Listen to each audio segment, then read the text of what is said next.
Hello everyone. अच्छा, हमने PGBP के 7th क्वेश्चन तक हमने कर लिए थे। नीचे डिस्क्रिप्शन बॉक्स में मैं और क्वेश्चंस अपलोड आपके किए हैं, लिंक है तो वहाँ से डाउनलोड कर लेना। आ जाओ क्वेश्चन नंबर 8 पे। 8 क्वेश्चन ध्यान से देखना है। अब उसने कहा है find out the gross total income of Shri Shyamlal on the basis of following particulars. तो क्या निकालनी है? Gross total income. चलो, आपको एक प्रॉफिट एंड लॉस अकाउंट बना के दे रखा है। उसमें क्या क्या दे रखा है देखते हैं। Interest, repairs and renewals, insurance, डेप्ट, compensation, law charges, labour welfare expenses, subscription, net profit. GP, interest on debentures, rent from house property. Interest includes 200 on loan taken for purchasing the debentures of a company and rupees 300 on loan taken for reconstruction of house property let out. Expenses relating to house property let out are 40% of repair and renewal expenses. Depreciation includes 1200 on house property let out. Compensation was paid to an employee whose dismissal was in business interest. Insurance includes 30% for fire insurance of the house property let out, 30% for workers accident insurance, and balance for his own life insurance. Law charges include 2000 relating to a petition filed against breach of contract and balance regarding sales tax appeal. Subscription includes 2000 given for election purpose to political parties. Amount not debited to PL are as follows. Expenses incurred on occasion of Diwali, theft of cash from iron safe, and expenses for new telephone connection in the business. चलो, बहुत ध्यान से मेरी बातें समझनी है। First line पढ़ के बताओ आपको बनाना क्या है, निकालना क्या है। Find out the gross total income. चलो, एक स्टेटमेंट बनाओ। Statement showing gross total income. अच्छा, याद करो, ग्रॉस टोटल इनकम निकालने का मैंने आपको क्या तरीका बताया था। 5 हेड्स ऑफ इनकम है, मैंने कहा था अगर आप पांचों हेड्स ऑफ इनकम को क्या कर दो, ऐड, तो resultant answer gross total income आएगा। चलो, पहला हेड हमारा कौन सा था? Income from salary. खैर, सैलरी का कोई केस नहीं, अगले हेड पे आ जाओ। Income from house property. एक काम करो, आपको एक प्रॉफिट एंड लॉस अकाउंट बना के दे रखा है, उसकी बाय साइड पे देख के मुझे ये बताओ, क्या हमें हाउस प्रॉपर्टी से कोई रेंट वगैरह कुछ आ रहा है या नहीं। देखो आ रहा है ना, रेंट फ्रॉम हाउस प्रॉपर्टी 36,000। मेरी एक बात सुनना, याद करो आप ये इनकम फ्रॉम हाउस प्रॉपर्टी कैसे निकालते थे?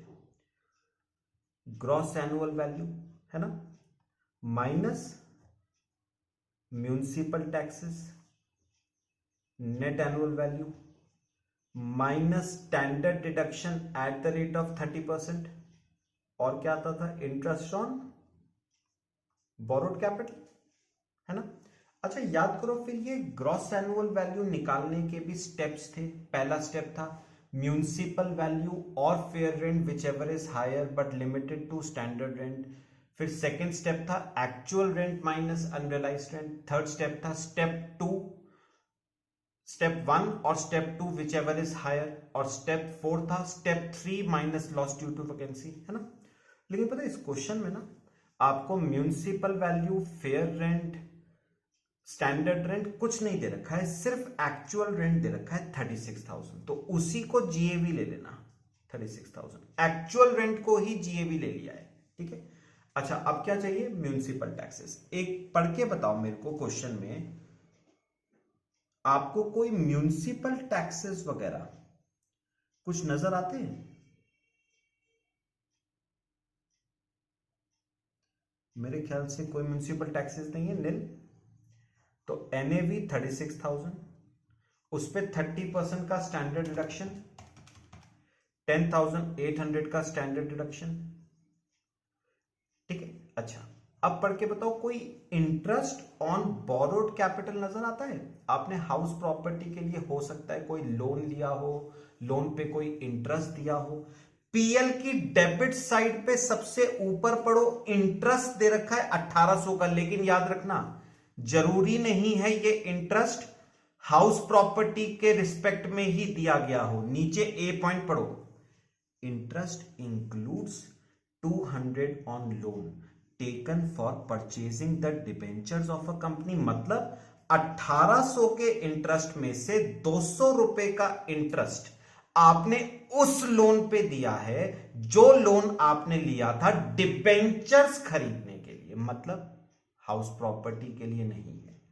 And ₹300 on loan taken for reconstruction of house property let out. हाँ, हाउस प्रॉपर्टी के रिस्पेक्ट में कितने रुपए का इंटरेस्ट दिया है? 300 का। डिडक्शन मिल जाएगा आपको, तो 36,000 माइनस 10,800 माइनस 300, तो 24,900 ये मेरा आ गया इनकम फ्रॉम हाउस प्रॉपर्टी।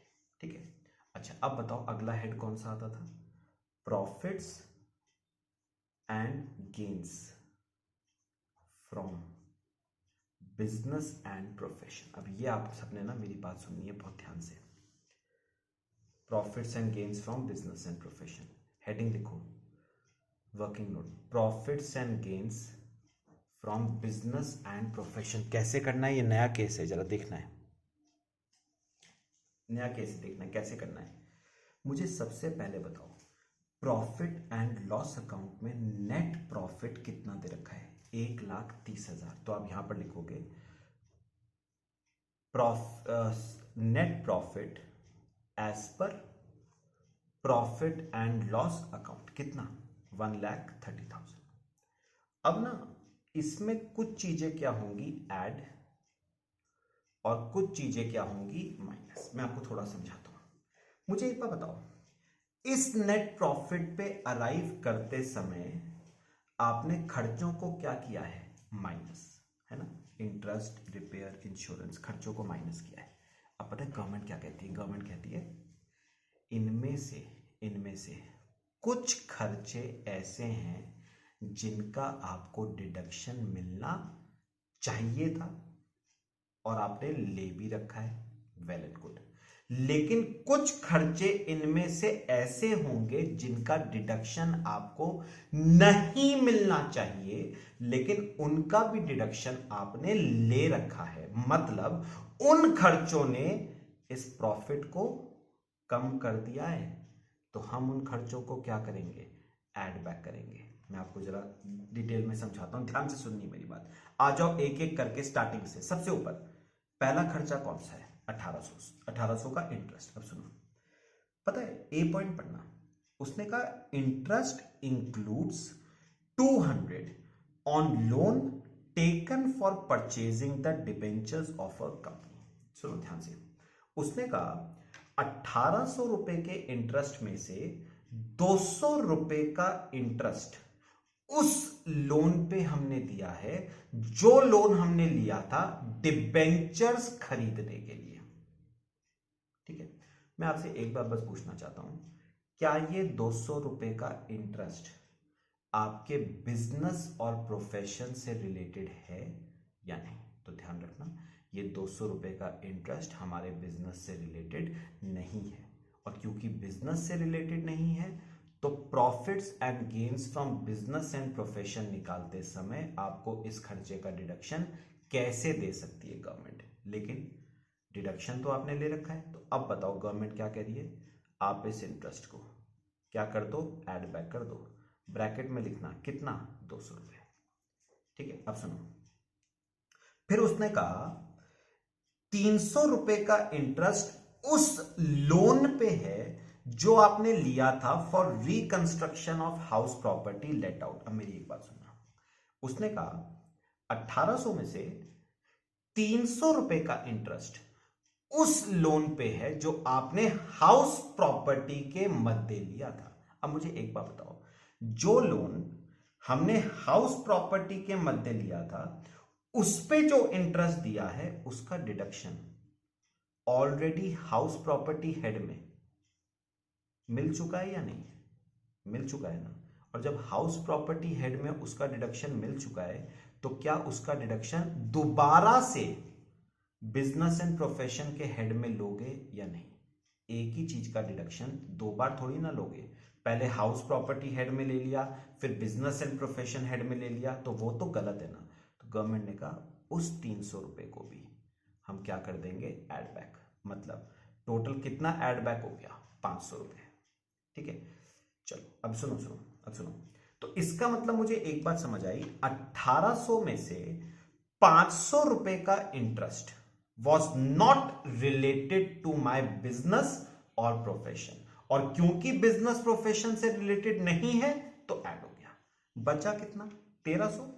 उस 1300 रुपए के लिए कुछ नहीं लिखा है, तो हां उसके लिए हम मान लेते हैं कि this 1300 is related to my business और प्रोफेशन, और क्योंकि 1300 बिजनेस और प्रोफेशन से रिलेटेड है तो उस इंटरेस्ट का हमें डिडक्शन मिल जाएगा।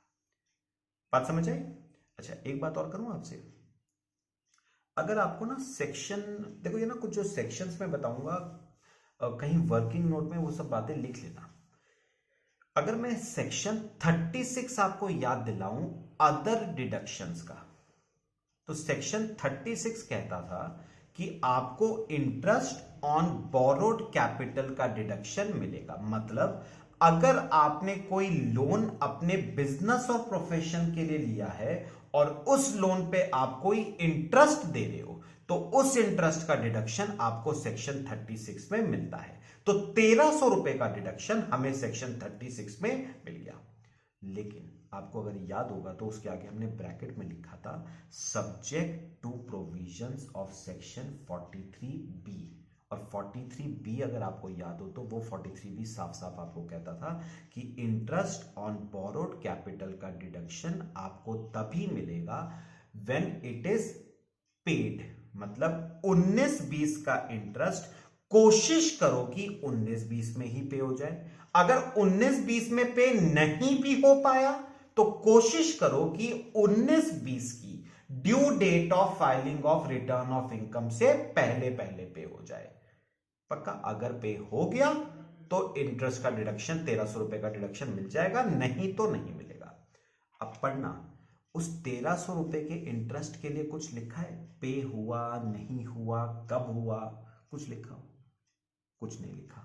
तो मैं मान के चल रहा हूं कि वो 1300 रुपए का इंटरेस्ट हमने पे कर दिया है, और क्योंकि पे हो गया है तो उसका डिडक्शन आपको मिल जाएगा। जितने भी ये सेक्शंस बताऊंगा साथ साथ लिखोगे मेरे साथ, ठीक है? ठीक है, लिख लोगे मेरे ख्याल से। चलो, ये हो गया हमारा इंटरेस्ट का डिडक्शन। अब आ जाओ, इंटरेस्ट का केस हो गया, अब आ जाओ अगले पे, रिपेयर एंड रिन्यूअल। अब पढ़ो B point, expenses relating to house property let out are 40% of repair and renewal expenses. उसने कहा 2200 रुपए के जो रिपेयर और रिन्यूअल के एक्सपेंसेस है ना, इसमें से 40% हाउस प्रॉपर्टी के मध्य हैं। तो 2200 का 40%, 880 हाउस प्रॉपर्टी के मध्य है। और जो हाउस प्रॉपर्टी के मध्य खर्चा है ना, उसका डिडक्शन पीजीबीपी हेड में थोड़ी ना ले लूंगा, उसका डिडक्शन तो ऑलरेडी हाउस प्रॉपर्टी हेड में मिल चुका है। आपको याद होगा स्टैंडर्ड डिडक्शन में रिपेयर एंड रिन्यूअल का खर्चा ऑलरेडी इंक्लूडेड है। मतलब 880 रुपए के रिपेयर और रिन्यूअल का ऑलरेडी डिडक्शन आप ले चुके हो हाउस प्रॉपर्टी हेड में, और क्योंकि हाउस प्रॉपर्टी हेड में ले चुका हूं, पीजीबीपी हेड में दोबारा नहीं ले सकता, तो एड बैक कर दो repair and renewal expenses 880।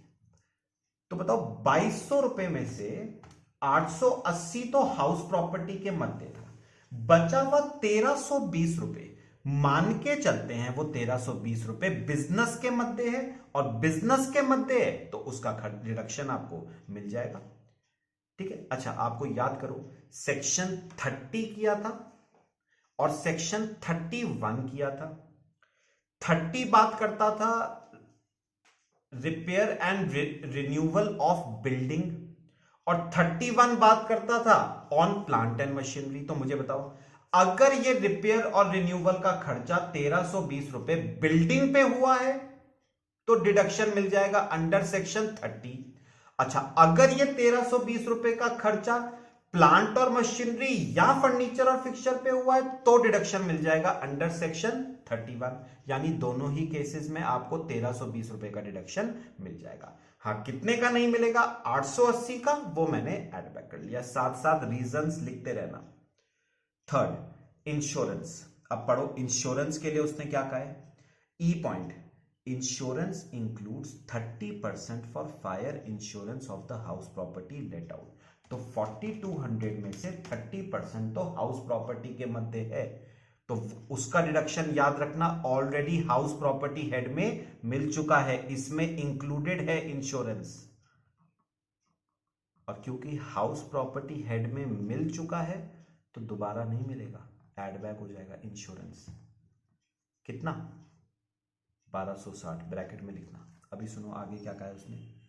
30% for workers accident insurance. ठीक है, आपने वर्कर के एक्सीडेंट इंश्योरेंस प्रीमियम पे करा, उसका डिडक्शन आपको मिल जाएगा पीजीबीपी हेड में, बिजनेस से रिलेटेड है। अच्छा, और balance for his own life insurance. तो एक बार बताओ, 4200 में से 30% दिया हाउस प्रॉपर्टी के मध्य, 30% दिया वर्कर के मध्य, तो 60% तो गया, बचा 40%। तो 4200 का 40% 1680, वो है for own life insurance.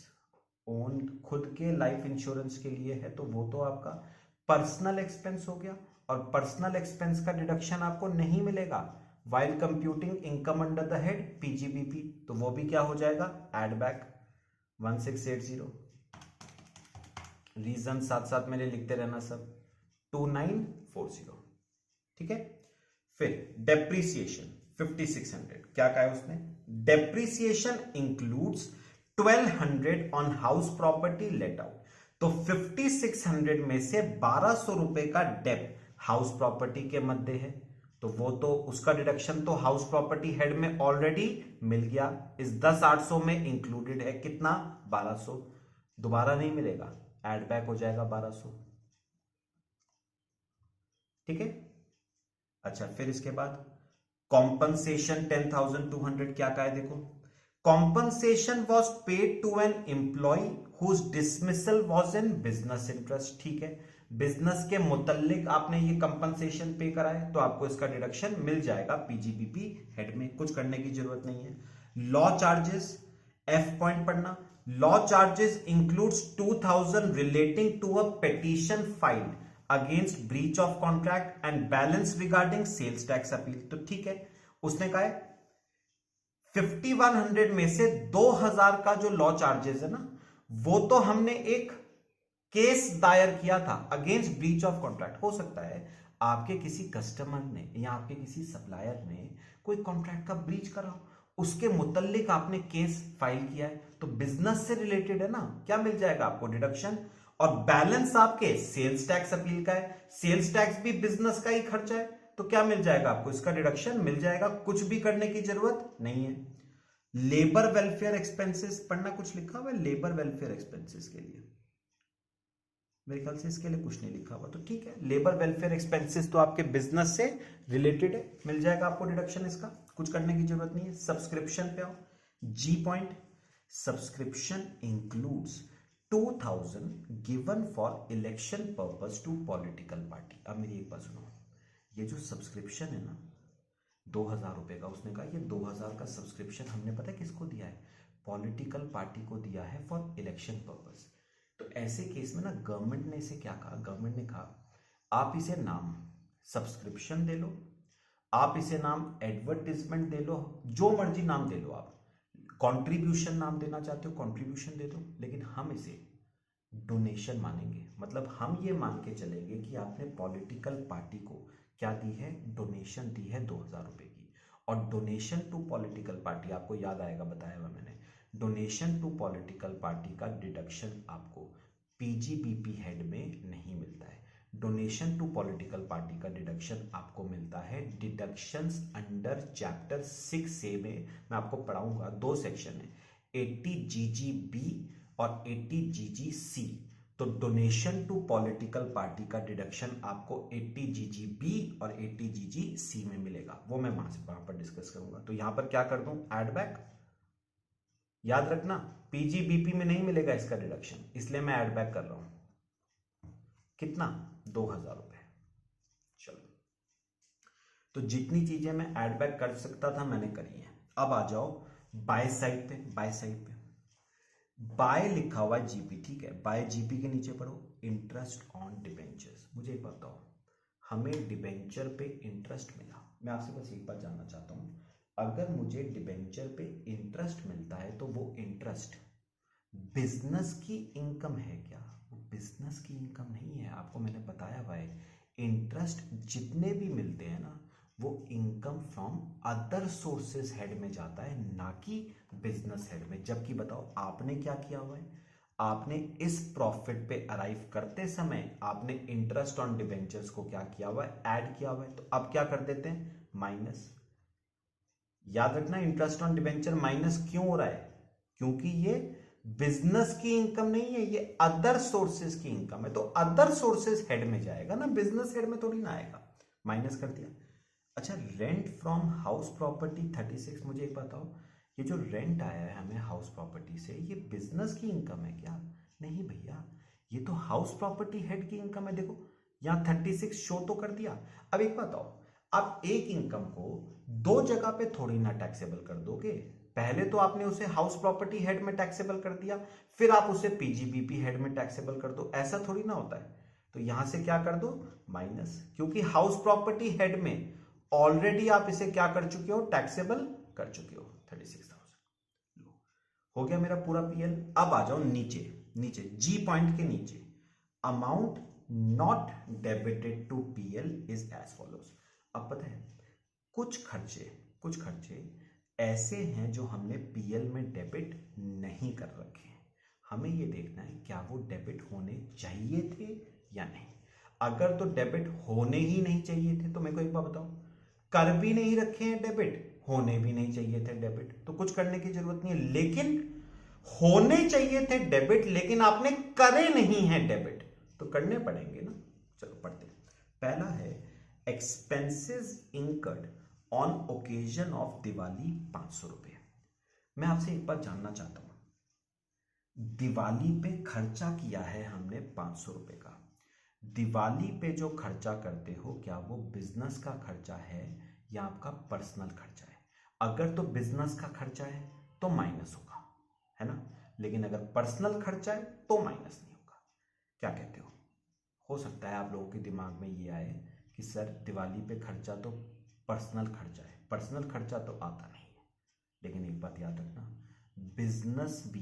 Businessman भी दिवाली पे खर्चे इनकर करता है। कैसे, मैं आपको बताऊं, एक बात बताओ, जैसे आप लोगों की कईयों की शॉप्स वगैरह होंगी, तो एक बात बताओ, आप लोग अपने कस्टमर्स को गिफ्ट्स नहीं देते हो, आप लोग अपने सप्लायर्स को, अपने डेटर्स को गिफ्ट्स डिस्ट्रीब्यूट करते हो। तो याद रखना वो गिफ्ट्स डिस्ट्रीब्यूट करना ना एक तरह से एडवर्टाइजमेंट है, सेल्स प्रमोशन है, पब्लिसिटी है, बिजनेस का खर्चा है, डिडक्शन आपको उसका मिलना चाहिए।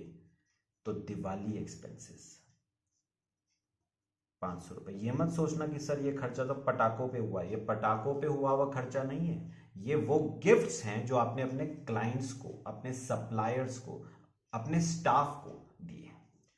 अच्छा, फिर theft of cash from iron safe. अच्छा एक बात बताओ, मेरी एक दुकान है, मेरे गल्ले में से 1500 रुपए चोरी हो गया, अपने आप बताओ बिजनेस का खर्चा है या नहीं? बिल्कुल, थेफ्ट तो बिजनेस का ही खर्चा है, गल्ले में से चोरी हुआ है पैसा, बिजनेस का लॉस है 1500 रुपए।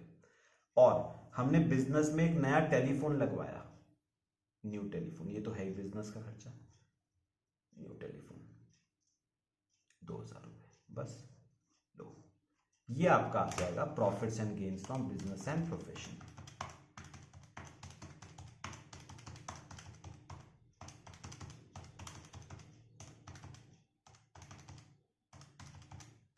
एट 7520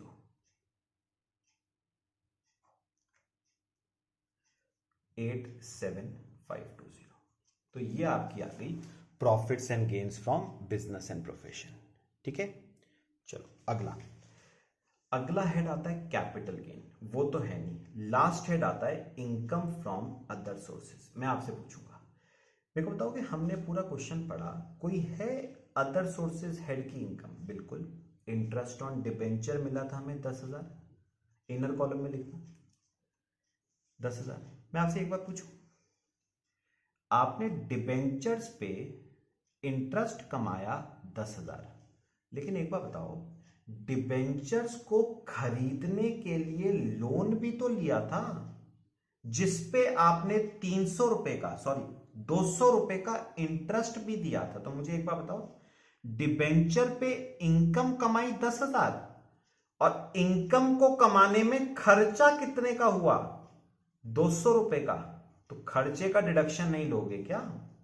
तो टैक्सेबल 10 थोड़ी ना होगा, खर्चा माइनस करने के बाद टैक्सेबल होगा। भाई डिबेंचर पे इनकम कमाई 10,000, इनकम को कमाने में खर्चा हुआ 200 का, तो नेट इनकम तो 9800 की कमाई।